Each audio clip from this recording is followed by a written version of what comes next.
And here we go. So today we're talking about, I believe, Descartes' rule of signs. Is that the French way to say it? Descarte? Descartes. Oh, wait, maybe that's me doing Spanish. But. Well, that's what I pronounce it more of a Spanish way. He was a French dude, René Descartes. He was the guy that said, "I think, therefore I am." He's that dude. Apparently, he also enjoyed analyzing polynomials once in a while. And I will intentionally mispronounce this guy's name as Descartes, like all the time. I love it. Descartes, rule of signs. It's the best. But the joke I thought of this morning was, I would have taught this to you earlier, but I can't put Descartes before the horse. Come on. My God. How hilarious is that? What? Oh, man. Mr. Waddy. Yeah, you just unsubscribed. Oh, there you go. I should go right now unsubscribe. Yeah. I don't think I've gotten any likes on my videos, but I have gotten some, unlikes. So. Oh. But I think it's more the math than me. So I'm not personally offended, fortunately. So let's see. So it says, if p of x is a polynomial function whose terms are arranged in descending powers of the variable, that just means in standard form, right? So it goes from highest degree to lowest degree, right? The number of positive real zeros. Okay, let's figure out what does that mean? What do you think it means? What are the positive real zeros of the polynomial? What are zeros of a polynomial? The roots. What are roots of a polynomial? The x-intercepts. The x-intercepts, right? So those are all pretty much synonymous, right? So this is saying that the real ones that are positive, okay? So this isn't telling us about whether or not, it won't tell us about the imaginary ones, and then it won't tell us about the negative real ones. This is just about the positive real ones. So the x-intercepts that occur on the positive x-axis, right? So the right of the origin is what this little first bullet is telling us about. So the real zeros of p of x is the same as the number of changes in sign of the coefficients of the terms. All right, so that's like the first big idea. All right, so changes in signs of the coefficients of the terms. We'll explain what that all means in a moment with our first example. And then it says, or is less than this by an even number. And now this even is related. Well, maybe I'll brush over that for now. We'll see if you guys can figure it out in a moment. You want one? We'll see if you guys can find out why it would be an even number.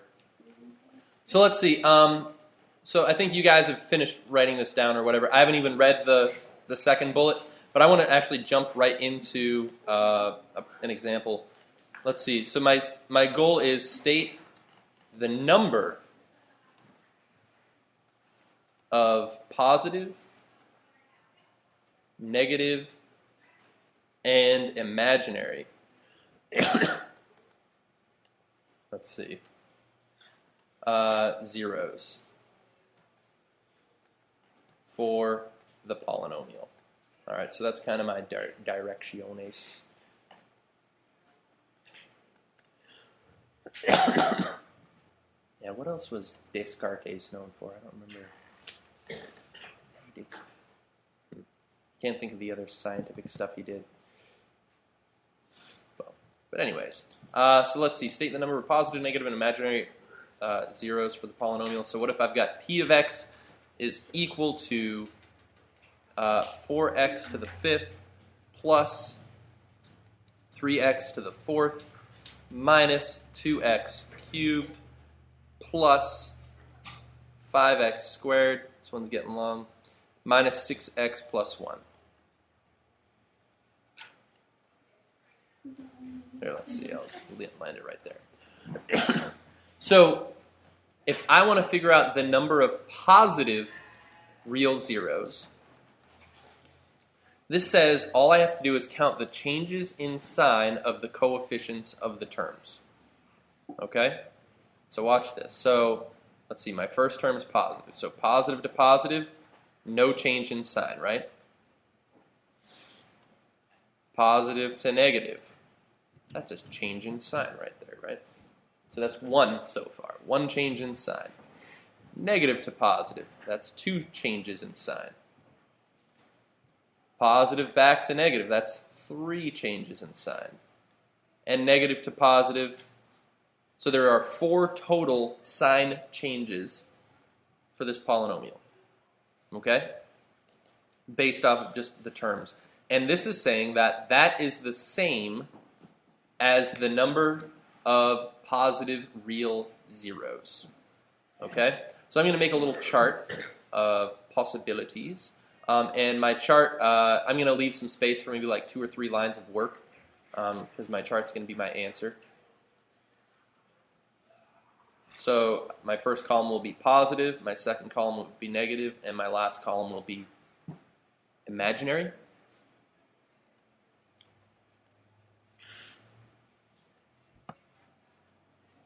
And this is saying there is as many as 4 imaginary zeros. Okay? And we'll get to the rest in just a moment. Well, actually, first of all, how many zeros do I expect this polynomial to have total? 5. Okay, so I know that the number of positive, the number of negative, and the number of imaginary, right? This is going to add up to 5 either way, all right, in all cases, right? That's the fundamental theorem of algebra told us that in addition to its corollary, right?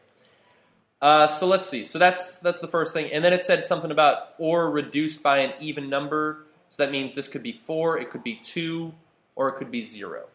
All right, but we'll get to that in just a moment once we look at the negative one. And now it says, for the second bullet, the number of negative real zeros of p of x is the same as the number of sign changes, changes in sign of the coefficients of the terms of p of negative x, or is less than this by an even number. So what we're going to have to do is figure out what is p of negative x. Okay? We're going to have to be super careful with our properties of exponents here.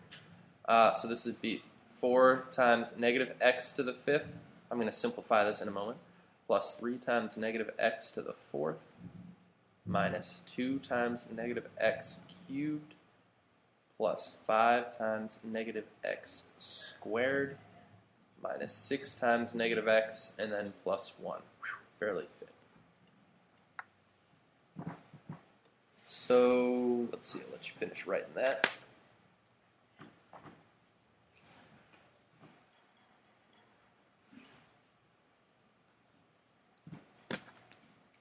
So let's simplify this.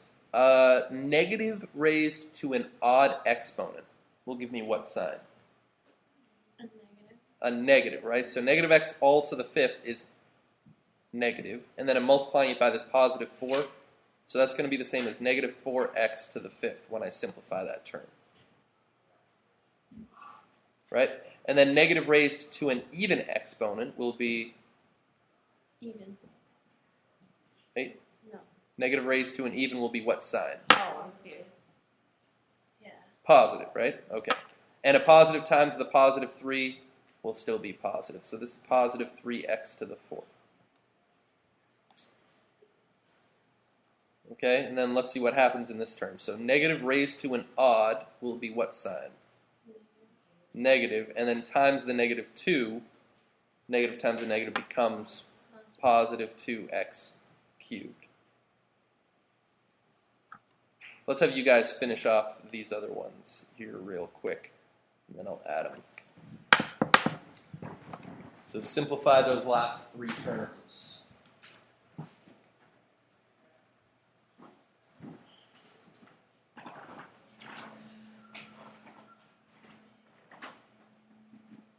And then if you're bold and you're confident in your answers, you can maybe start counting the number of sign changes in p of negative x.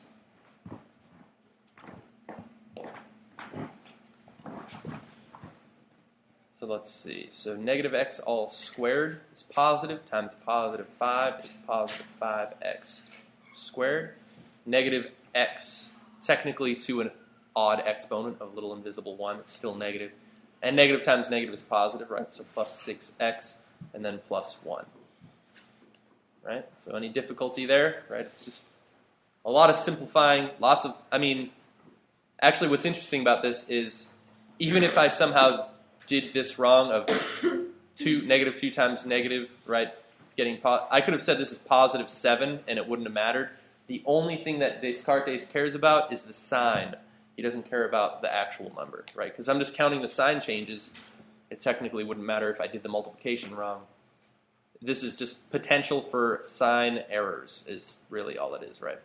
So let's count the sign changes in p of negative x. I feel like I'm saying p90x, but that's not what I'm saying. Let's see. So negative 4 to positive 3, that's 1. And then positive to positive. And positive to positive, positive to positive, positive to positive. Right, it's still just a total of 1 the whole way. I don't know if you want to have these represent your totals or whatever. It doesn't matter to me how you actually track it, but I'm just saying, there's a total of 1 sign change, and it only remained as 1. So the number of negatives, negative real roots, real zeros, is 1. Okay, so let's consider our first row here, 4, 1, and how many imaginary zeros do you think exist in this case, in this possibility? How do you know that? Right, because 4 plus 1 is already 5, so there's no way that I could have any imaginary ones there. All right? Let's see. So that's our first possible case, is that I have all real zeros, 4 of them are positive, and 1 of them is negative. All right? That's what that tells us. And then they had these little follow-up facts. Or is less than this by an even number, right? And it said that for both of those. So let's see. 4 minus an even number. 4 minus 2 would be 2, right? So I could have 2 positive, and then let's keep the negative the same for now. So 2, 1, and then how many imaginaries could I have?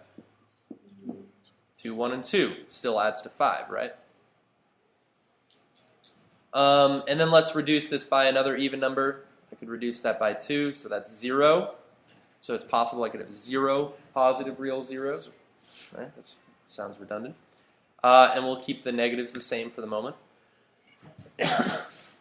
And how many imaginary would I have to have in this case? 5. 4. 4, right? Because it has to add to a total of 5. Now, is it possible to reduce the 1 by an even number and get something that makes sense? Right? 1 minus an even number, 1 minus 2 would be negative 1. I can't have a negative number of zeros. It doesn't make sense, right? Because these are like counting numbers that I'm using here, so negatives wouldn't apply. Why would this not make sense? Because you need pairs of imaginary. Yeah, because imaginary roots come in pairs, right? So I can't just have one imaginary root, right? So because of that, that's the main reason why these can be reduced by an even number, right? Is because the imaginary roots can only exist in pairs. Okay, so it's kind of like either all 4 of these were real. Ooh, sneezes. Thank you. Either all 4 of these roots were positive and real, or maybe 2 of them went over to the imaginary side, or maybe all 4 of them went over to the imaginary side. But I can't reduce that by some, non-even number because the imaginary roots only come in pairs. Okay? Just as a hypothetical, because I want to have one more quick demonstration of this table. Suppose that I'd done all of this work and gotten to this point where I'd counted all my sign changes, and I ended up with, for positive, negative, and imaginary, let's see, this is going to be a longer table, but that's okay. We're good. And let's say I had these as my options. What if I had 5? And what if I had, we'll do 2. I don't want too many. And 0. So what degree polynomial was the original problem, if this is what I found for its possible root? 7. Right, so it must have been a 7th degree polynomial, right? And what's another possible outcome for the 7th degree polynomial? Let's consider just the positive ones. Let's reduce this by an even number. I also could have had what? 3, 2, and 2, right? Still adds to 7. Let's reduce this by an even number again. I also could have had 1, 2, and 4, right? But that's not the only possible thing that changed this time. This time I could have also reduced my negatives by an even number, right? So I could have had 0 here. And I don't want to just consider this 0, 1 with only this case. I actually need to consider this 0 with all 3 of those cases. So kind of like when I'm doing this, I have to find what all of the cases here were and all of the cases here were, and then mix and match them in every possible order I could. Okay? So so that means I could have had 5 and 0, 3 and 0, 1 and 0. And now let's figure out our number of imaginaries. So 5, 0, and what for the imaginary? 2, 3, 0, and 4, 1, 0, and 6. That's what I was writing. So I just want to point out that if you have kind of multiple cases for both positive and negative, you have to mix and match them in all possible ways. And as you see here, I kind of do it in a very systematic way. I'm like, all right, 5, 3, 1 for the 2s, and then 5, 3, 1 for the 0s. And then let's say if there's like also the 4 possible, cases for the negatives, then I would do 5, 3, 1 for the 4s. Like I would just find a very systematic approach. Sometimes if you end up kind of like throwing out the possible combinations in some random order, you have a hard time making sure, did I count all of them? Right? Did I, mess up somehow? So it's easy to be confused on that note. So let's see. So now, to answer the question earlier, how do I know, this was from when we were going over the homework in the previous video, how do I know if the table method is going to work?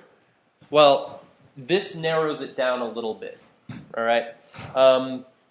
So if I was doing the table to try to find all possible roots, Descartes' rule of signs will limit us, right? If I've already found, well, let's go up to this example. If I already found my 1 negative 0 when I was doing the table, I wouldn't try any other negative numbers, right? I'd be like, okay, I found the 1, now let's just try positive ones. And I just have to figure out, am I going to have 4 positive ones, 2 positive ones? And if it seems as though it's hopeless for the positive ones, if it appears as though, right, I'm just getting more and more positive further and further from the x-axis when I'm plugging in numbers, then I might be like, maybe all 4 of them are imaginary, right, which would be a possibility, right? So this is just going to kind of help giving us a radar, I guess, for like a sense for whether or not we're on the right track regarding, using synthetic substitution to find all real zeros. Let's see, one more type of problem that we end up doing, which kind of, I guess, is a little bit more related to the, our previous property, the fundamental theorem of algebra. It'll be this kind of problem. It says, find the polynomial of least degree. Actually, technically, it should say a polynomial of least degree, because there's, even in this case, technically infinitely many answers. But we're going to find the simplest one. Least degree that has roots, or zeros, whichever you want. What if I have the roots of 1 plus 2i? And what if I also knew it had a root of negative 3?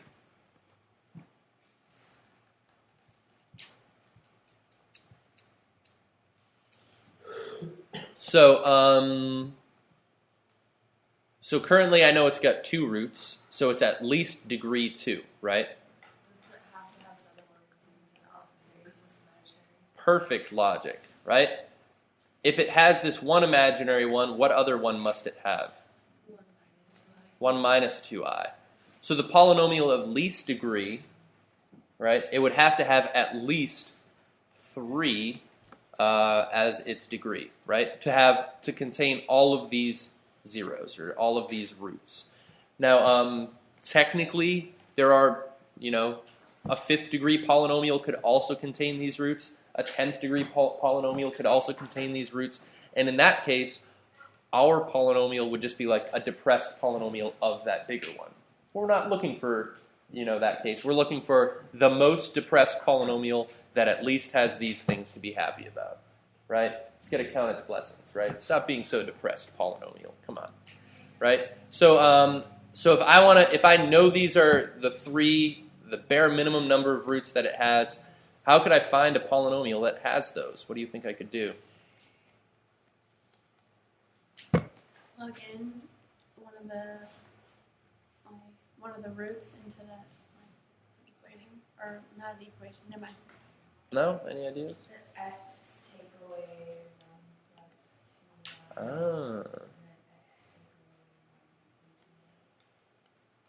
Right, if this is a root, then x minus that is a factor, okay? So x minus 1 plus 2i, x minus 1 minus 2i, and then what's the other factor going to be? X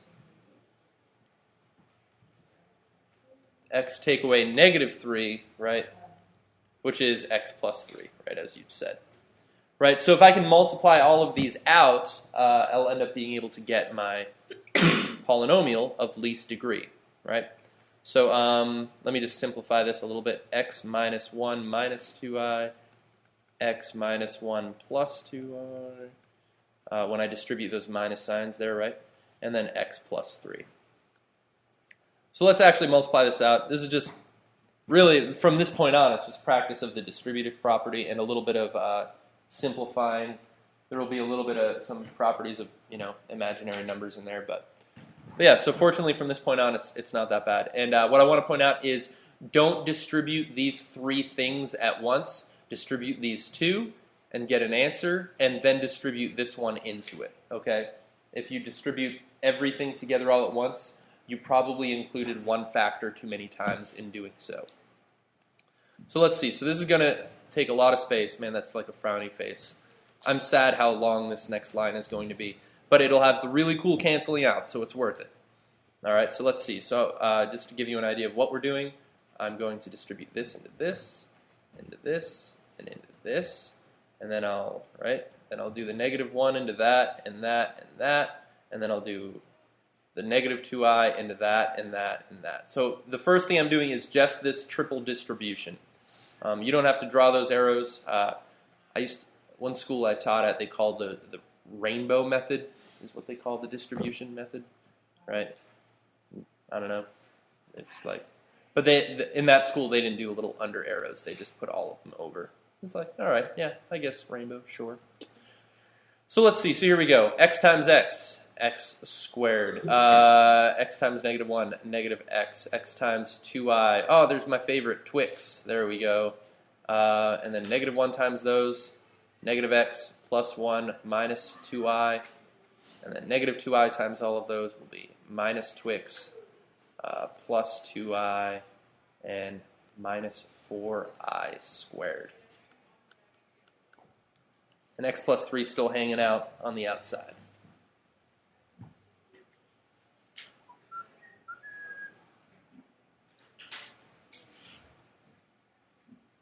So let's simplify this left-hand factor before we distribute again. Because, I mean, if you wanted, you could distribute x to all 9 of those terms and then 3 to all 9 of those terms.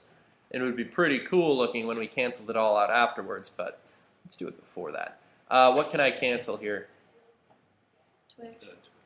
Yeah, Twix and Twix. What else? 2i and 2i. Yeah, 2i and 2i cancel out. Little fact I should know is I squared is equal to negative 1. So for combining like terms, I'll be able to combine the negative x and the negative x. and I'll be able to combine plus 1 and this. All right, so let's simplify this. So this is, I'll have x squared minus 2x's, and then plus what? 5, right? Because 1 plus negative 4 times negative 1 is plus 4. So plus 1 and plus 4 is plus 5. Well done. And now I can just distribute this out. I'm probably going to backwards distribute this. I like distributing 2 into 3 rather than 3 into 2, although it actually works out either way. And then I'll combine like terms. So let's see. So x squared times x is x cubed minus 2x squared plus 5x, and then 3 times all of those things.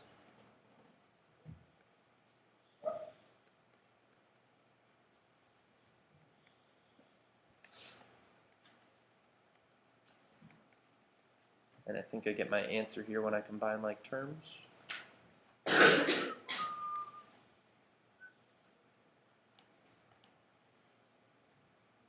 then these guys are friends. Lots of friends. So I get x cubed plus x squared minus x and plus 15 when I combine everything. And this is a polynomial of least degree that contains the zeros or the roots that I'd started with. All right. Now, technically, I could multiply this whole polynomial by 2, and it would just be like a steeper polynomial that would still pass through the same x-intercepts. So technically, stuff like that exists, or I could multiply it all by negative 5. And it would be a steep and upside-down polynomial that would have all the same ones. So there are technically infinitely many answers, but I like to just stick with the simplest one. I figure that makes the most sense. So, so those are the skills we did today. We'll do some party work in a moment. We'll look at some more of the tables, kind of like we did last night, and this time we can at least use Descartes' rule of signs to narrow down our search a little bit and have some ones that are hopefully a little bit more reasonable. So, all right.